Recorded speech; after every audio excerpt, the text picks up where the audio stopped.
If you're interested in enriching your understanding and deepening your appreciation for anime as a medium, Keep Your Hands Off Eizouken is 12 episodes of unadulterated joy.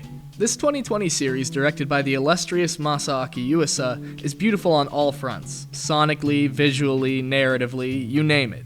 It has a very simple premise as 3 high schoolers set out to create anime. That's it. But it uses this setup to explore what makes animation so special in the first place, proving once and for all that anime is worth your time. What stands out most to me is the incredibly entertaining interactions between the main cast of the show. Everything from the vocal delivery down to the way the gang idles when talking to each other just oozes personality, and Yuuasa delivers a vibrant and engaging cinematographic experience. The 3 main characters of this series are absolutely the selling point though, so let's talk about them. Asakusa Midori. I've always thought of this concept as like cheating in terms of making characters relatable to the audience.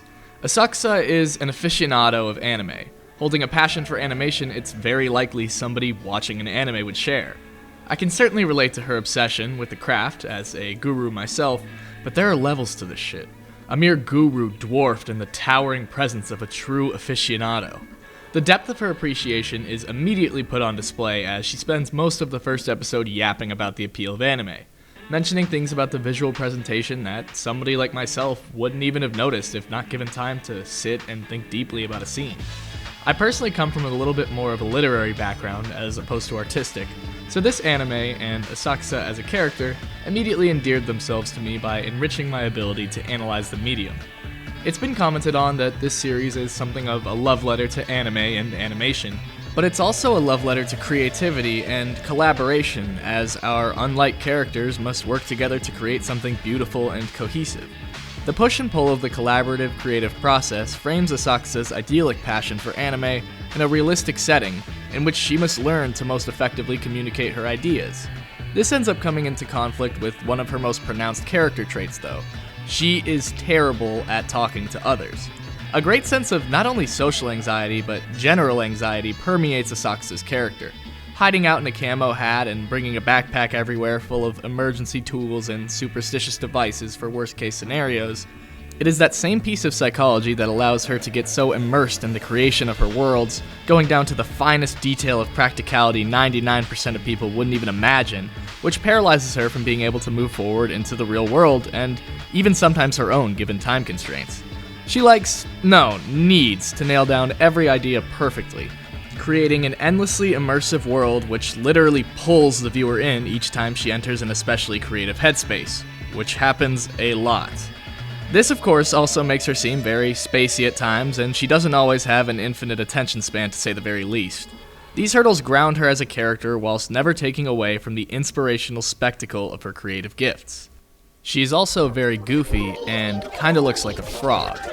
Which just about brings us to our next character, who also happens to be the fan favorite, Kanamori.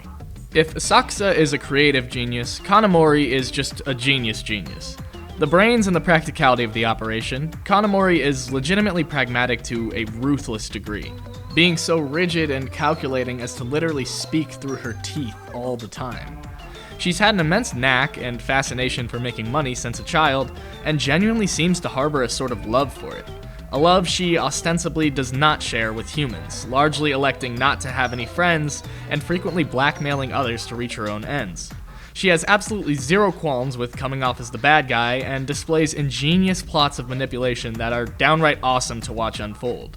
This characterization is thorough and consistent, but something is a bit off. Kanamori is both highly intelligent as well as obsessed with making money at all costs, so the question comes to mind, who on earth goes into anime production for the money? It's clear that Kanamori grows fond of Asakusa and Mizusaki over the course of the show, but what I love is that this progression is gradual. You will never get any overly saccharine scenes of her breaking down and spilling the depth of her deeply cached love for the two. Rather, the character growth in this show happens organically and implicitly as the bunch become not only friends, but co-workers. Comrades, as Asakusa calls them, bound by a mutual desire to realize one vision. The third and final comrade is my personal favorite. Mizusaki is an opulent teenage model. Her parents, both being famous actors, seem adamant that she go into acting, but her heart yearns for animation, a longing forbidden by her parents, as she's not allowed to join any anime clubs or really associate with the medium whatsoever. She's a very sheltered girl, not having very much social experience whatsoever, but is enraptured by the world at large, constantly expressing her incredibly optimistic views and cheery demeanor. Being so sheltered, though, she simply doesn't know a lot about social cues and societal customs, which manifests itself in some pretty darn comical ways as the show goes on. Despite her silver spoon, she is the hardest worker in a show full of hard workers, and holds a firm belief that if she puts her mind to it, things will go her way, which is a shockingly productive manifestation of being spoiled, even if she doesn't totally know how to deal with things not working out for her.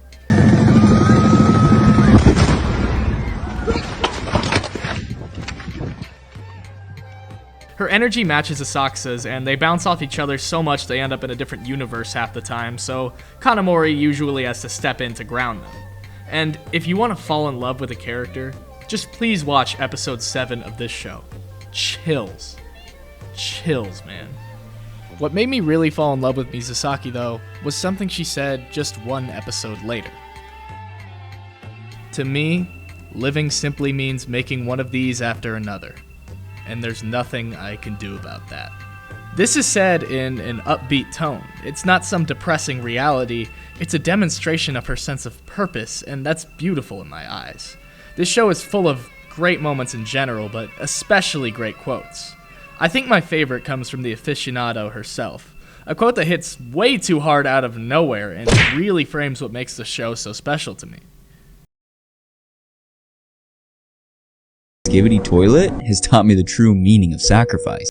No, it's when she says, "I want to travel to the fringes of space. I cry in the bath every night thinking about how big the universe is." If that isn't the most beautiful expression of childlike wonder you've ever heard, it's just so pure. Beyond the excellent dialogue and character animation, even beyond the exceptional characterization and charisma of the main cast, the pure sense of creative awe cements this series to me as an all-time favorite. Despite her incredible anxiety, Asakusa wants nothing more than to explore as much of existence as humanly possible, and Mizusaki isn't far behind, working hard to be the change she wants to see in the world.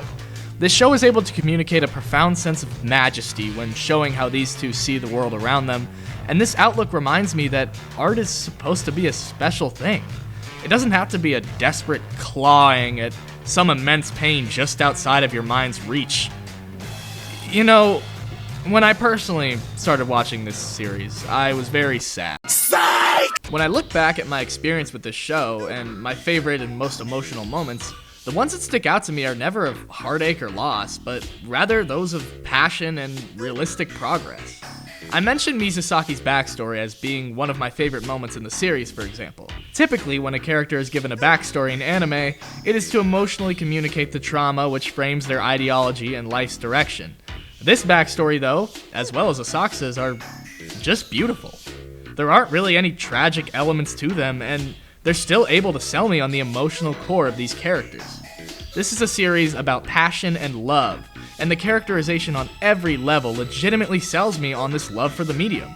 The way Asakusa gets so bright-eyed when explaining the subtle intricacies of visual storytelling, and the simple shots of Mizusaki working as hard as she can to perfect her craft, no matter how fleeting or inconvenient the situation, are the heart and soul of the show for me. And that's where Kanamori comes in. Being infinitely more business-minded and much more rational than the other two, she makes it her mission to ground their passion in such a way to where they can make something beautiful out of it. It's a story about collaboration and compromise, hence the name. Maybe. It really is kind of a confusing name. It could mean a couple of things, to be totally honest. Funnily enough, though, it pretty much does fall into the anime cliche of the power of friendship, but something makes this theme hit so much harder for me here. Beyond the character writing, even beyond the soundtrack, even beyond the breathtaking presentation, is the realism. These characters possess not only beautiful, deep passions for their work, but also a willingness to compromise and go through every tedious and complicated in and out of both business and production. The characters being able to carry their childlike passion into the real world step by step, in my opinion, shows a much deeper love. And that's the core of what makes this show so special to me. So give it a shot if you like high energy, well-written slice of life stories, and especially if you just plain love anime. It's really not surprising that the series about attention to detail and passion for anime has an immense amount of attention to detail and passion for anime poured into every single scene on every level of presentation. I think it shows a love almost a quarter of half as intense as my undying love for my patrons. Trey, Artemis Locke, Hermit's Nook, Karta, B, and some goon. Thank you guys so much for supporting the channel, and it really means the world to me. I hope you guys have a great month, and that's about everything. Remember to like and subscribe, everybody, or don't.